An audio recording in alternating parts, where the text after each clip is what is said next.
conversation around the full theme of this month. The theme of this month has been to take our beautiful Living the Science of Mind book written by Ernest Holmes, pull a chapter out of it, and explore ways in which we can bring this faith, philosophy, and way of life that is known as science of mind to life in our lives, to help us create a life of greater happiness, greater joy, greater connection, and greater peace. To give us what it is that we need when life does throw a little bump in us. Because every now and then life throws a bump our way, right? But when we have these teachings fully embedded in us, embodied by us, then we know exactly how to handle that bump that comes along. And it winds up just being a speed bump rather than a mountain that we don't think we can climb over. So that's what we've been doing this month. Today, we are going to wrap it up by looking at a chapter in Living the Science of Mind called Principle and Precedent, and I read from it when I shared the passage first thing this morning.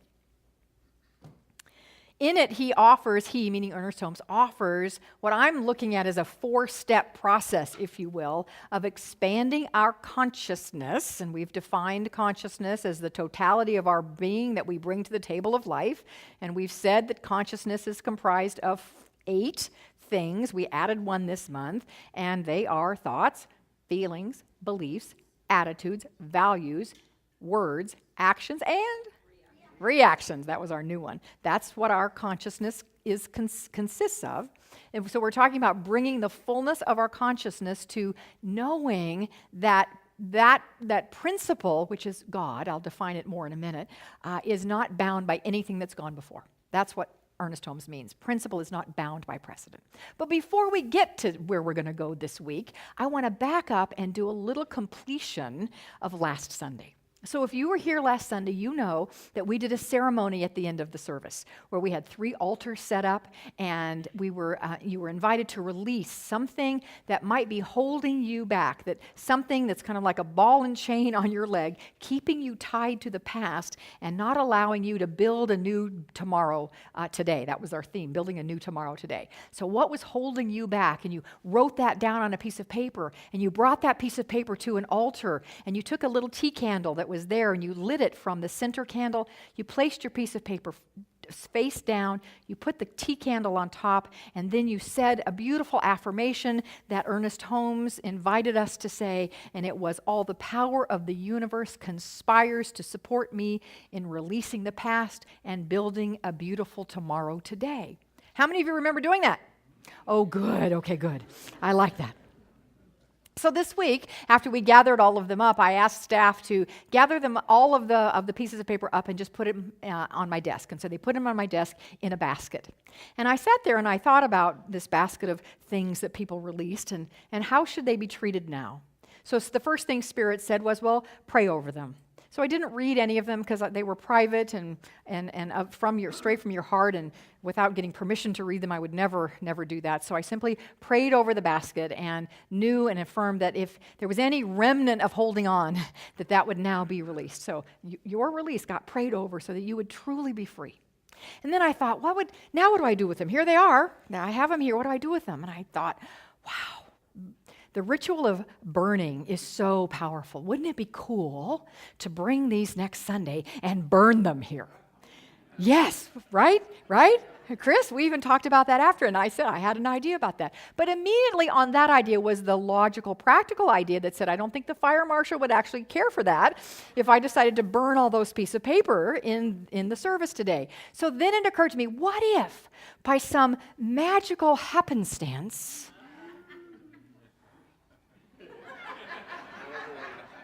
that we could compress all of them down to just one piece of paper, maybe then it would be okay to burn them. So, my friends, this is what we are going to do. And I would like an able-bodied assisted, okay, come on up, Charles. Come on up, Charles. So is there anything, okay, anything in here, Charles? No. Just go ahead and feel around. Anything in there at all? No. Nothing. Oh, except some stuff. Yeah, who knows what that? Oh, I know what it is, but I'm not saying. Anyway, all right. So there they are. Okay. There they are. If you would just take them and just kind of neaten them up and flatten them as much as you can. We want them to be as flat as they possibly can to support this this little activity here. Wow. Yep, there they are. Mm-hmm. Just put them down in there. Yeah, we just get them down in there nice and neat. Yeah, perfect. All right. So then I happen to have a magic wand. Always. Got to have a magic wand, you know. Now, I'm in a moment, I'm going to, with the help of the band, in a moment, we're going to say the magic word abracadabra. But before I do, I want you to know that abracadabra is not just some word that magicians made up. It actually has meaning. The Aramaic meaning of the sounds that we call abracadabra, the words in Aramaic that have been translated to abracadabra, actually mean I create like the word. In Hebrew, the Hebrew words that have been translated to abracadabra in quote-unquote English is I will create as I speak. So abracadabra isn't just some silly magic word. It actually has meaning that magicians just happen to have picked up on. So as I do this, get my mojo on here, are we ready for abracadabra? Here we go.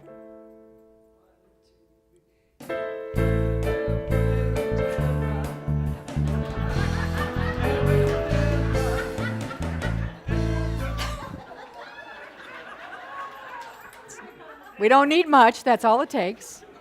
And okay, go off now. Poof, let's see, Charles, what has happened? What's down in there? Oh, gosh. There's something in there. Oh, look at that. Should I read that? Sure, read them. What does it say? Let's see, doubt, burdens, fear, regrets. I bet that's regrets. Anger, mistakes, ex-boss, addiction, shame, sadness, loneliness, grief.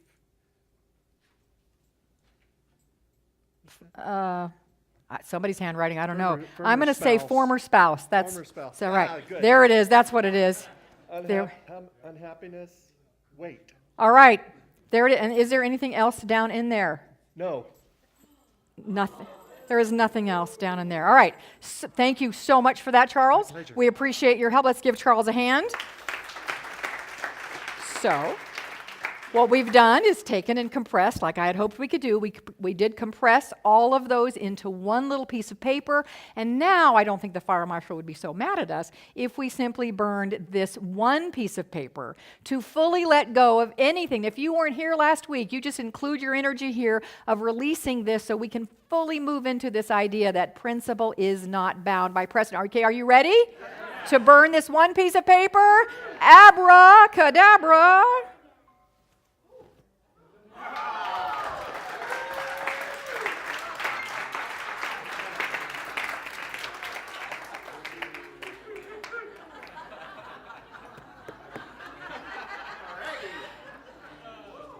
You never, ever, ever know what you're going to get when you come here. Ever. Ever. I'm not going on the circuit as a magician, though, I promise. No. So now that we've taken care of that, we can build on our work.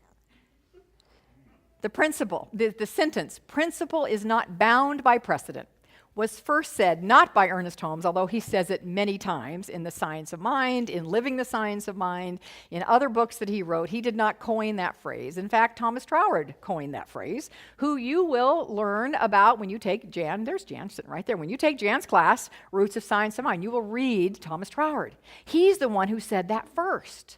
So what does it mean? Principle is not bound by precedent. Well, again, I told you I would define principle, and this is according to Ernest Holmes in the Science of Mind textbook. He says, principle is the power that made everything. It is absolute. It will not and cannot be denied. So principle is God. That's what that means. God is not bound by anything that has happened before. God is constantly and continually creating anew out of itself. God itself is never changing, but the form that God takes is constantly changing. And what the form was before says nothing about what the new form will be. And so in the universal sense, that's lovely to hear, but what really matters is in the human sense, that means that whatever has gone before in our lives, whatever we have created as a creative being in our lives in the past, does not have to be what gets created in the future, because we too can create anew at any moment. Holmes says, create new avenues in our minds for a fresh approach and a new outlook to the spirit. This is something that each of us must do for ourselves, but there must be a method or a way to begin. And then he gives us 4 ideas, which we're going to explore today, to help us live the truth that principle is not bound by precedent. The first one is simply this. We must realize, he says, what we are dealing with. We must realize what we are dealing with. Not realize it just in our heads, but realize it in our hearts and in the fullness of who we are. So this is what Ernest says in this chapter, Principle and Precedent. We should start, so there's step 1, we should start with a firm conviction that we are dealing with a power which is not bound. It is not limited. It is not only some power, it is all power. And the beautiful author Christian Larson, in his great book, The Pathway of Roses, said this, kind of expanding on this idea. The universe is orderly from center to circumference, and everything is established upon the firm foundation of eternal right and universal good. There is a power that lives and moves through this vast immensity, and there are instruments that promote the purpose of life. Any instrument that promotes the purpose of life has its source in this one power. All the laws and forces in existence spring originally from this power. It is therefore the center and source of all life and the source of all life that lives and moves, and this power is the power of God. That's what we're dealing with. We're dealing with that power. There's a great story that Wayne Dyer told. I read it in one of his books. You all know who Wayne Dyer is. Yes? You read Wayne Dyer, you've heard Wayne Dyer, saw the PBS special he did years ago. You know, a beautiful teacher in our teachings of today.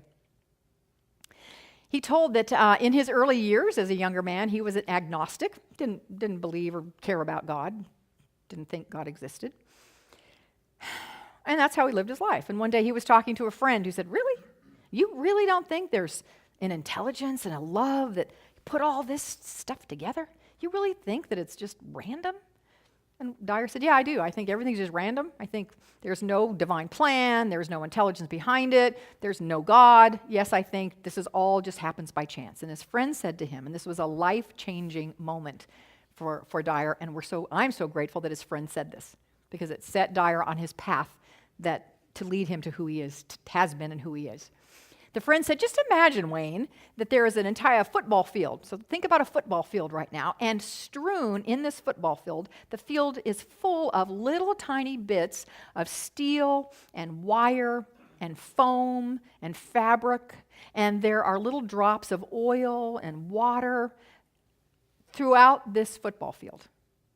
And then imagine that a big wind blows in, and it's so fierce, and right around the football field, it starts to swirl, like forms a little funnel cloud. A funnel cloud goes a tornado, and all the stuff on the field kind of gets sucked up into that funnel cloud, and is now spinning and spinning around in that funnel cloud, and all of a sudden, it's done, and the funnel cloud is over and drops down out of this funnel cloud, not all those little pieces back down, but a completely put together Boeing 707.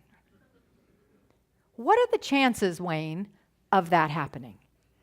Wayne said, "Well, the chances are pretty slim that would happen." And the friend said, that's the same chance that this universe, even your physical body, could be here just by happenstance. There is one power, one presence, and it creates. And that idea, that is what we're dealing with. That idea changed Wayne Dyer's life, and it can change our life too. To get it, I want to say this a couple times today, not just here. It's great to say, yes, I get it, but to really believe that's true. That there is only God, and God is only good, And God creates all the time anew through us and as us. So that's the first step, to realize what we are dealing with. Second step, he said, he says, now we must assure ourselves that we have access to this power. We must assure ourselves that we have access to what we're dealing with, this power. We could never do this if we felt that the power were external to us, if it were something apart from or different from our own being. We discover that God is right where we are, personal and immediate, a possibility latent within the self, but ready to be called on at any time. Ready to be called on at any time. So the second step, which is very close to the third one, I'm going to move right into the third one. The second step is to realize that you have access to it. But then the third one takes it beyond just realizing you have access and, in fact, identifying with it. So it's not just you have access to it, identify with it, knowing that it is who we are. Now, I know I say this every single Sunday. So you are hearing words I have said before. But then again, Ernest Holmes wrote about 10 books, and he said the same thing over and over because we keep needing to hear it. We keep needing to be reminded because we haven't yet made the journey from here to here. When we've made the journey to here, we are living it. It is a livingness in our lives. And even when we're living it, a lot of the times, we still need to hear it again because sometimes, well, let me just ask you, do you ever go unconscious? Ever? Just like every spiritual teaching I knew, boom, gone, out the word, out my brain, out my heart. But when we have lived it to the best of our ability, it will come back very quickly. Sometimes it helps to hear it again. So that's why you're hearing this again. So not only do we have to realize we have access to it, but we identify with it. Holmes says our next step is to identify the self with this power. I am that which thou art. Thou art that which I am. We are one with this power, in it, with it, and some part of it. To realize that this power was not reserved and is not reserved for just a chosen few. In many traditions, the belief is that there was one man who had this power, who incarnated as God on this earth. Only one. But that man, that only one, said to all of us, no, it's not just me. The Father within me lives in all, and that those things I do, you will do as well. That man, in case you don't know who I'm talking about, was Master Teacher Jesus. Some people have looked at him as the only one that God incarnated as, the only one who has this power in, as, and of them. We don't believe that's true. We believe that God is in all of us. At the very first Parliament of Religions, which was held in Chicago in 1893, just a couple of years ago, Swami Vivekananda, a Hindu master, came to that conference. The American public had never heard a Hindu speak before, never heard the philosophy of Hinduism. This is 1893, remember. So he was there, the first Hindu to ever present any Hindu philosophy to the world, and he did it at the Parliament of World Religions. And what he said rocked their world. As a matter of fact, many were shocked. They thought he was a heinous blasphemer. So what did he say? Well, he told them a story. He told them a story of a lion that was raised by a flock of sheep. And that lion thought he was a sheep. And he walked around behaving and acting and having the full embodiment of a sheep. He lived among the sheep, and he was, in his mind, a sheep. But one day, another lion came along and saw this mighty creature, the king of the forest, living with the sheep. And he came to him and said, hey, what are you doing? You're not a sheep. What are you up to? Come on, come be who you are. And the little lion said, no, I belong here. I'm one of them. I'm a sheep. And the older, bigger lion said, no, you're not. Come with me. Let me prove to you. And he went to a still body of water, and he showed the little lion his image. And when the little lion saw his image, he realized who he was. Vivekananda told that story. And then he said, and I quote, and you, my friends, are all lions, although you may think you are sheep. You are pure, you are infinite, you are strong. and you are perfect souls. He, for whom you have been weeping and praying in churches and temples, is your own self. In 1893, that was pretty crazy to that group. To us, it's like, yeah, so, right, got it. Right. This is who we are. This is what we will identify with, the divine that we are. So that's 3. The 4th step or idea that Holmes says is we must, after we access and identify with what we're dealing with, the power that creates and is all that is, we must consciously, he writes, consciously increase our expectation and deepen into the realization of it by using it. So we increase our expectation of what Spirit will do in our lives, and we deepen into our realization of what Spirit will do through us by actually using it. You know, a combination lock won't do us any good unless we use the combination to unlock the lock and get out the treasure that's contained behind the lock, right? Right? That makes sense, right? I love there's a little story, Dave already knows to get ready for this, of a brand new Sunday school teacher at church one Sunday who went to the supply cabinet, had all the wonderful supplies for the kids, but there was a combination lock on it, and she was told the combination, but as she's standing there doing it, she realizes she doesn't remember the last 2 digits. She does the first, she does the second, then she plays, and she can't get it open. So she runs to the minister, help, I need help. Can you please come unlock it? He says, sure, I can. So he goes, and he turns it to the first one, turns it back to the second one, and then he stops. Oops. And then he just looks up serenely, looks up to the heavens. His mouth kind of moves. And he comes back, and he dials, and he dials, and he opens it. And the Sunday school teacher says, oh, I am always in awe at the power of prayer. The pastor says, well, you know, I am too. But right now, the numbers are written on the ceiling right up there. Oh, ouch. All right. That's bad, but it proves the point. It makes the point that you have to have the combination, right? If you don't have the combination and unlock the cabinet, whatever it is, you will never get to the treasure. And this is how we unlock the cabinet. This is the combination by knowing, practicing, and deepening into our expectation of God to show up in us, as us, and through us, in our circumstances, in our conditions, and to deepen our realization of this by absolutely using it. So Holmes says, having identified with ourselves with the power, which is the law, and the presence, which is the Spirit, we must consciously increase our expectation and deepen our realization. This is done by meditation, communing with the divine, until gradually we so extend our concepts of life and the possibilities of living that we are no longer bound by old thought patterns. And that line is so important. We meditate, we commune with the divine, we do whatever our spiritual practices are so that we gradually extend our idea of life and the possibilities of life so that we're no longer bound by old thought patterns. So when something does come up in our lives, we know immediately to go to realize what I'm dealing with, who I am. Immediately, what I'm dealing with, who I am.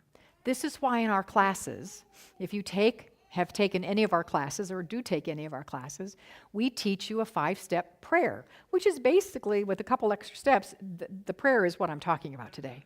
We teach this, starting with foundations, and in every class you will do, they're called spiritual mind treatments, and you do them over, and you write them, and you turn them in, and your teachers lovingly give you suggestions for making it more powerful, and you do this again and again, and then you go into pre-practice spiritual life coach training, and then you do it more, and then you go into professional life coach training, and you do it even more, and at some point, every single student says, really?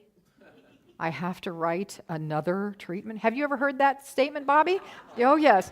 Yes, and I've heard that. No, please don't make me write another treatment. Why do we do this? It's not because we're mean or, just want you to work. No, it is so you get it so embodied in your beingness that when you need it, it is instantly there because it has moved from a mechanical, mental process to an embodiment of the heart. And it's like our wonderful founding spiritual life coach, George Wilkinson. How many of you were around when George was here? Not that many of you left. All right, George lives in Seattle now, has a lovely, beautiful life, but probably 19 years ago, George, who was a founding spiritual life coach here, we called them practitioners then, he was at an ASU football game, sitting in the stadium at ASU, and realized all of a sudden that something was not going right in here. He had a heart attack in the bleachers at an ASU football game. And he said to me later, as they were hauling him off on the gurney, there is one life, this life is God, this life is perfect, and this life is my life not. I know that I, therefore, am whole, perfect, and complete, and for that I am grateful, and I release this prayer, and so it is. Amen. That is what he did in the middle of a heart attack, because he had it so embedded in him. He had embodied the ideas that he immediately went there. He instantly went there, and he survived that heart attack beautifully, and as I said, he lives a beautiful life up in Seattle. He comes down with his wife every now and again to visit us down here. This is what we're talking about. So Holmes says, by meditation, communing with Spirit, prayer, our other spiritual practices, until we gradually extend our concepts of life and the possibilities of living that are no longer bound by old thought patterns. We go immediately to knowing the truth. He says there are simple techniques which might help us do this. As an example, we might say, and you're going to hear language that George used. Here's an affirmation Ernest gives. I am one with all the power there is. I am one with all the presence there is. There is one life. That life is God, and that life is my life now. This power, this presence, and this life are perfect, whole, and complete. Ernest says to say that over and over until you really fully get it into your beingness. And then he says, after that, after you get it, you can go on and say, there are new thoughts, new ideas coming to me. I open my whole consciousness to the influx of that which is larger and better. I identify my mind with inward peace and joy. I used to, and still do on occasion when I need to, but at first, when I was first getting these principles in me and beginning to embody them, I had statements like that plastered all over my house, on my bathroom window, bathroom mirror, at my computer screen, on my computer screen. I had them plastered everywhere, so I would turn to them and bring them into my beingness. And now, if I'm working on something specific, I will have whatever it might be, an affirmation, an affirmative statement that I plaster around so I can look at it and really bring it into my beingness. Those two statements are in the chapter called Principle and Precedent. Find them, cut them, enlarge them, cut them out, and put them up so that you can see them, so that you can begin to become a living embodiment of these teachings. A living embodiment that you know what you're dealing with, which is all power. A living embodiment that says, I have access, not just a few people, I have access to this power, and I identify myself with this power, and now I use this power. Those are our 4 steps. I want to give you, as I conclude here, an example, a story that is so fresh and new. It's a brand new example. And at first, I would love to tell them the story this day, but does it fit? And I thought, of course it fits. Because the ongoing practice of these 4 ideas is something that I have worked on for 25 years. I've been in this teaching 25 years, so I have worked on getting myself to living those. Am I 100% perfect 100% of the time? But I can do that pretty well. So I know what I'm dealing with. I know there's a presence and a power. I know that all things are being created and that they come in the right and perfect time. And I know that I'm always creating new possibilities. So here is an example of how that unfolded in my husband Lonnie's and my life just this week. Actually, just Friday. So he and I are very much pet owners. We love having a pet, and most of our married life we've had a dog. We're dog people.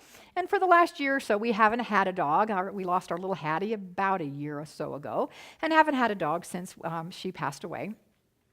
And every time we talk about having another one, or somebody asks, when are you going to get another dog? And we get that, when are you going to get another dog? When the time is right. When the time is right. When the time is right. Privately, what Lonnie has said to me over and over again is, what I know is that when the time is right, the perfect dog will drop in our laps. And you know what? I agree with you. So here, this is living what I'm just talking about. This is living it. When it's time for whatever my dream is, whatever my hope, my desire, it will manifest itself. Lonnie says the dog will drop in our laps. All right, we'll just live that. Dog will drop in our laps. Friday morning, we have breakfast with friends that we have breakfast with every single month. Friday was our day, and we go to Five and Diner at 16th Street in Missouri. We often eat outside when it's nice, but I thought Friday morning was a little bit warm. Lonnie and I were the first to get there, and so I said, no, we're eating inside. It's hot. So we're inside. Other friends haven't arrived yet. One friend arrives and says, oh, guys, can we sit outside this morning? I'm like, no, it's too hot out there. I don't want to melt. And he says, no, we have to eat outside, actually. Why? Because our other friend Janet, who was on her way, this morning, outside of her house, there was a little stray dog. And she picked up the little stray dog, no collar, sweet little dog, and she's going to bring him because you can bring dogs to the outside of Five and Diner. So like, okay, well, I'll go sweat. For a little dog, I'll go sweat. So out we go, and pretty soon Janet rolls in with this little furry mess. He's a little mess, but curly little poodle mix of some kind, all black, cute as he can be, but he's been on the street for a while. Skinny little guy, but a furry, matted mess. But he is so good. He just sits there by us, and he wants to be loved and cuddled. And so my friend Janet keeps looking at me going, I think this is your dog. I think this is your dog. Lonnie is a dog lover, a huge dog lover, but thinks a dog is more like 35, 40 pounds. This dog is 10 pounds wet. So I look at him. I'm not going to make the decision on my own. I tried that once about Christmas time. Didn't work. Not good. No, not making a decision. Not bringing a dog home without talking to him first. No, that's not a good thing. That dog, by the way, that I did bring home, found a perfect home right back there with Fran Peck, and so he's beautifully provided for, and he's perfect for you, and you're perfect for him. He wasn't perfect for us, and we weren't perfect for him. But nonetheless, that's another story. So Lonnie and I are having a debate as here's this little guy. Our friends are there. We're having breakfast. What do you think? Yeah, okay, well, he's little, but he is pretty darn cute. And he's very sweet. And he's very well behaved. And so we decided, let's take him to the vet and see if he's got a chip. Maybe he actually has an owner, and, we'll return him to his rightful owner. But no tags, no chip, no owner. Oh, yes. Oh, yes. He has an owner. He spent the day on Friday at the vet and at the groomer, but little Curly now belongs to the Whittingtons.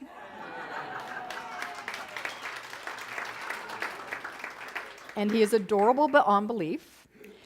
Now, here's the thing.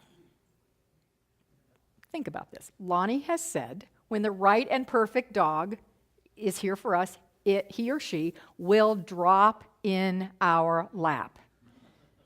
Where do you think this dog wants to spend its every waking moment?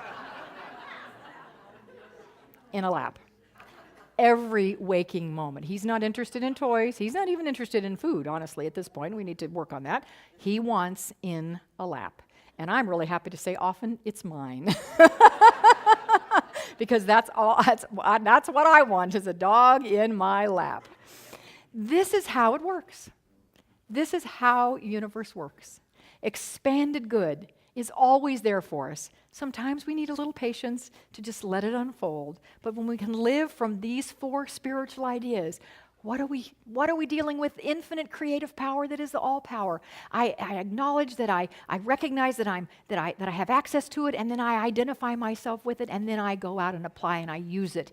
And when we live from that, miracles happen, and our good just drops in our lap. We have to listen to Spirit's lead and follow the divine. Let's close our eyes. Anchor this in prayer. But as we prepare for that, I will just say, little Curly is here today. He's in his condo in my office, so if anyone wants to meet him after service, you absolutely can. So we just know that there is a power in the presence that is not some power, not a little bit of power, not even a lot of power. It is all power. It is all the power there is, and it is good. And it is constantly creating. And part of that creation occurs through us and as us, because each one of us is a living, breathing manifestation of the power. This is who we are. This is what we do, consciously or unconsciously. This morning I affirm and know that we consciously create by activating the law with our word, right here, with my word, right here and now. And so as we have already released that which no longer serves us, that which might hold us back, as we have done that already, we come into the fullness now,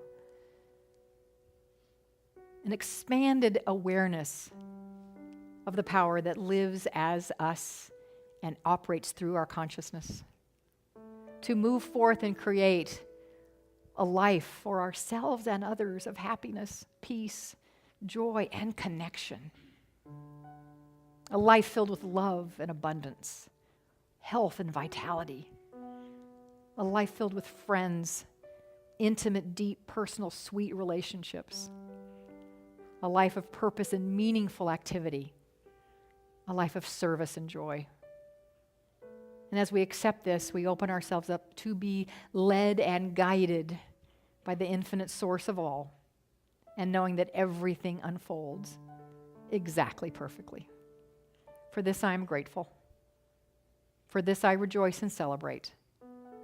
And in that rejoicing, in that gratitude, and in that celebration, I release. Let go. Know that it's done. And together we say, and so it is. Amen.